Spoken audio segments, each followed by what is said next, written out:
नमस्कार दोस्तों, कैसे हैं आप लोग। स्वागत है आज के इस नए वीडियो में। आज के वीडियो में हम लोग बात करने वाले हैं कि झारखंड में जो फॉरेस्ट रेंज ऑफिसर का और असिस्टेंट कंजर्वेटर का जो एग्ज़ाम होने वाला है, उसमें जीएस में जो है किस तरह का सवाल आएगा। ठीक है, जीएस में आने वाले महत्वपूर्ण सवालों को मैं आपको इसमें बताने वाला हूँ। ठीक है, देखिए, फॉरेस्ट रेंज ऑफिसर का एग्ज़ाम है तो फॉरेस्ट से रिलेटेड जीके जीएस में सवाल आएगा ही आएगा। ठीक है, क्योंकि फॉरेस्ट से रिलेटेड है तो फॉरेस्ट से सवाल दे देगा ही। तो इसलिए मैं आपको इसमें फॉरेस्ट से रिलेटेड, ठीक है, अधिकतर चीज़ें जो है जीके जीएस से ही रहेंगी और फॉरेस्ट से भी रिलेटेड सवाल इसमें रहेगा। ठीक है, आपके लिए बहुत ज़्यादा महत्वपूर्ण है। इस तरह का सवाल आएगा आपके पीटी के पेपर में। ठीक है, तो चलिए हम लोग शुरू करेंगे और ज़्यादा नहीं, 20 सवाल मैं आपको बताऊंगा। ठीक है, जो कि इम्पोर्टेंट है और एक्सप्लेनेशन के साथ में मैं आपको बताऊंगा। ठीक है, तो चलिए हम लोग शुरू करते हैं। और शुरू करने से पहले मैं आपको कहना चाहूँगा, वीडियो लास्ट तक देखिएगा। ठीक है, क्योंकि इम्पोर्टेंट सवाल है, इसलिए आधा छोड़ करके जाइएगा तो बाकी आपको समझ में भी नहीं आएगा। ठीक है, तो चलिए हम लोग शुरू करते हैं। चलिए शुरू करते हैं। देखिए, पहला सवाल है कि भारत का सबसे बड़ा वन्यजीव अभयारण्य कौन सा है। तो भारत का सबसे बड़ा वन्यजीव अभयारण्य है सुंदरवन वन्यजीव अभयारण्य। ठीक है, सुंदरवन वन्यजीव अभयारण्य ये जो है कच्छ मरुस्थल में है। ठीक है, कच्छ मरुस्थल में है, गुजरात में। ठीक है, कच्छ के रण में इसको कच्छ मरुस्थल वन्यजीव अभयारण्य भी कहा जाता है। ठीक है, गुजरात में है, याद रखिएगा। चलिए अगला सवाल है, कौन सा वृक्ष वृक्षों का राजा कहा जाता है। ठीक है, कौन सा वृक्ष वृक्षों का राजा कहा जाता है। तो सही जवाब हो जाएगा इसका पीपल। ठीक है, मैं आपको बताता हूँ, पीपल होगा। ठीक है, यहाँ पर पूछ रहा है वृक्षों का राजा। अगर यही पूछता ना कि कौन सा वृक्ष इमारतों का राजा कहलाता है, ठीक है, यहाँ पर इमारत लिख देता ना, इमारत, तो इमारत में अधिकतर जो है सागौन का यूज होता है, तो वो इमारत का राजा सागौन को कहा जाता है। ठीक है, लेकिन पूछ रहा है वृक्षों का राजा, तो वृक्षों का राजा पीपल होगा और इमारतों का राजा सागौन होगा। ठीक है, जिसको सागवान भी कहते हैं। चलिए आगे बढ़ते हैं। वन्य संरक्षण अधिनियम कब लागू किया गया था। तो वन संरक्षण अधिनियम जो है 1980 में लागू किया गया था। ठीक है, 1980 में। कब? तो 25 अक्टूबर को।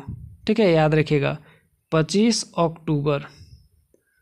ठीक है, इंग्लिश में मैं लिख दे रहा हूँ, 25 अक्टूबर 1980 को। चलिए अगला सवाल है, भारत में सबसे ज़्यादा किस प्रकार के वन पाए जाते हैं। तो भारत में जो है सबसे ज़्यादा उष्णकटिबंधीय शुष्क पर्णपाती वन। ठीक है, पहला ऑप्शन उष्णकटिबंधीय शुष्क पर्णपाती वन पाए जाते हैं। ठीक है, चलिए इसको एक और नाम से जानते हैं, इसको मानसून वन भी कहा जाता है। ठीक है, मानसून वन। तो अगर ऑप्शन में पर्णपाती वन न देकर मानसून वन कह दे तो भी आपका वही सही होगा। ठीक है, मानसून वन।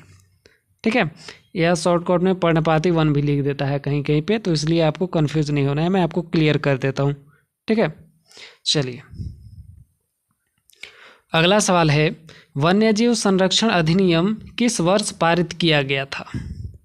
ठीक है, किस वर्ष पारित हुआ। तो 1972 में पारित हुआ था। ठीक है, 1972 में। देखिए 12 अगस्त 1972 को, इसको हिंदी में लिख देता हूँ, 12 अगस्त 1972 को यह जो है पारित हुआ। ठीक है, वन संरक्षण अधिनियम। लेकिन लागू कब से हुआ। ठीक है, ये तो पारित होने का समय है, मतलब कि ये जो है संरक्षण अधिनियम बनाया गया। ठीक है, तो लागू कब हुआ। लागू ये हुआ 9 सितंबर 1972 को। ठीक है, 9 सितंबर को लागू हुआ, 12 अगस्त को पारित हुआ और 9 सितंबर को लागू हुआ। ठीक है, तो ये याद रखिएगा, इस तरह से कभी लागू भी पूछ सकता है। यहाँ पर पारित लिखा है, पूछ देगा लागू कब हुआ। ठीक है, इसलिए कन्फ्यूज नहीं होना है। चलिए आगे बढ़ते हैं। भारत का पहला राष्ट्रीय उद्यान कौन सा है? भारत का पहला राष्ट्रीय उद्यान, तो पहला राष्ट्रीय उद्यान हो जाएगा जिम कॉर्बेट राष्ट्रीय उद्यान। ठीक है, जिम कॉर्बेट। और यह जो है बनाया गया था 1936 में। ठीक है, स्थापना किया गया था इसका 1936 में, जिम कॉर्बेट राष्ट्रीय उद्यान।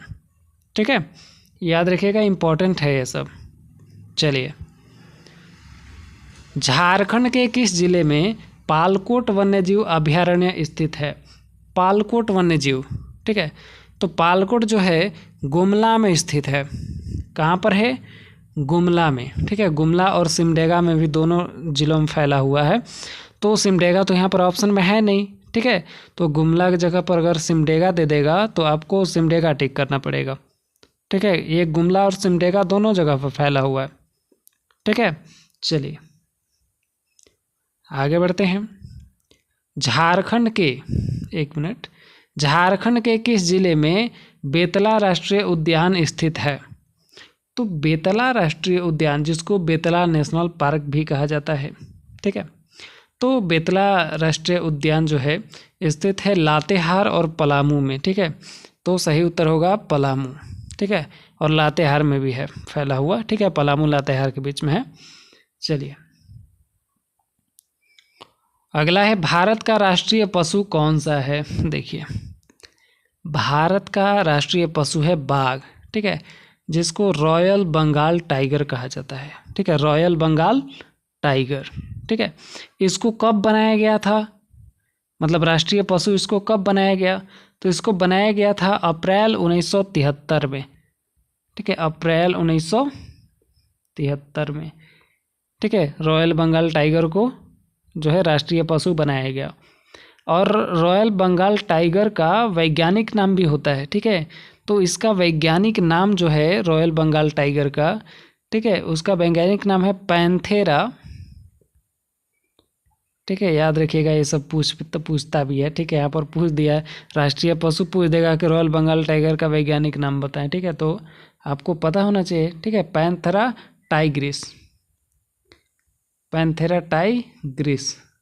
ठीक है, पैंथेरा टाइग्रिस नाम है इसका वैज्ञानिक नाम। ठीक है, चलिए आगे बढ़ते हैं हम लोग।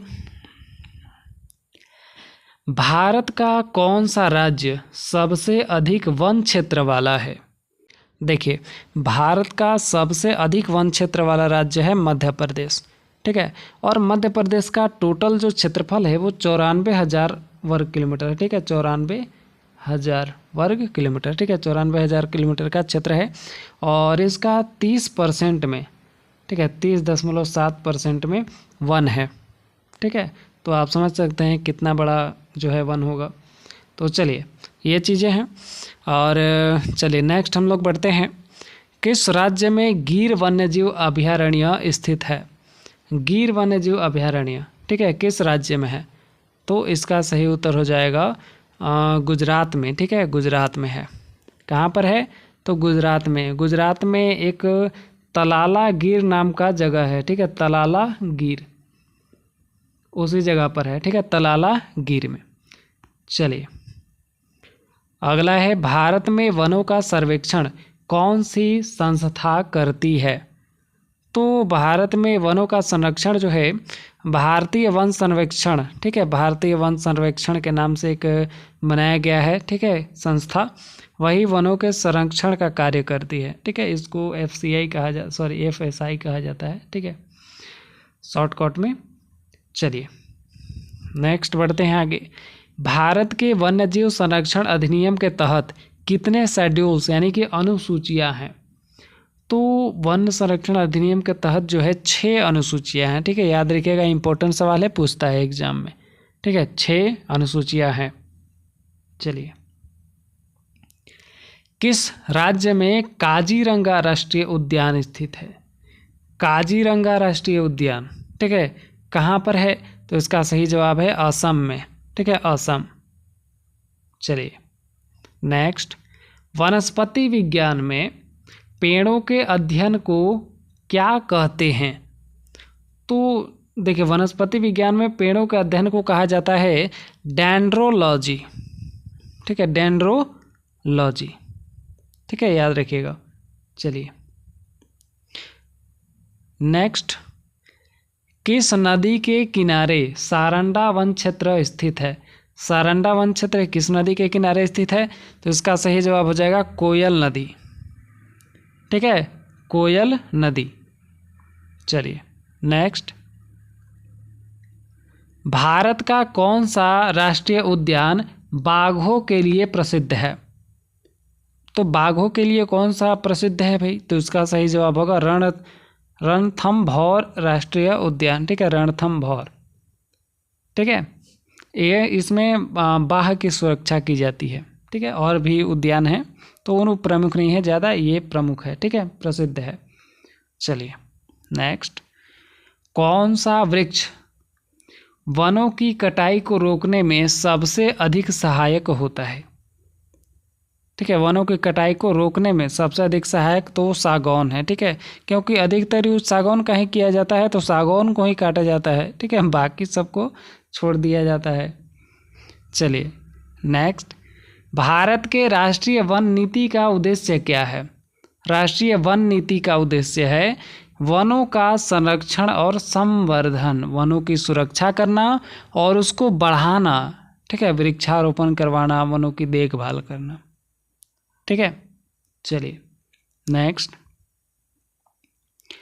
कौन सी प्रजाति, ठीक है, अंतिम सवाल है इस वीडियो का, कौन सी प्रजाति वन्यजीव संरक्षण, ठीक है, अधिनियम 1972 के तहत अधिकतम सुरक्षा में आती है? तो सबसे अधिक सुरक्षा में किसको रखा जाता है? तो सबसे अधिक सुरक्षा में बंगाल टाइगर को रखा जाता है, ठीक है, बंगाल टाइगर को।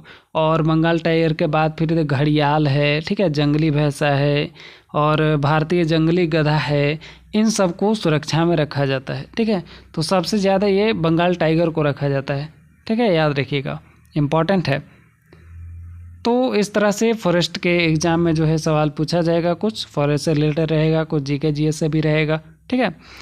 तो अगर और आपको सवाल चाहिए तो आप कमेंट करके बता सकते हैं, मैं और वीडियो बना दूंगा, ठीक है। और वीडियो कैसा लगा ये कमेंट करके ज़रूर बताइएगा, अच्छा लगा हो तो लाइक शेयर सब्सक्राइब ज़रूर कीजिएगा। मिलेंगे हम नेक्स्ट वीडियो में, ठीक है, तब तक के लिए धन्यवाद, जय हिंद।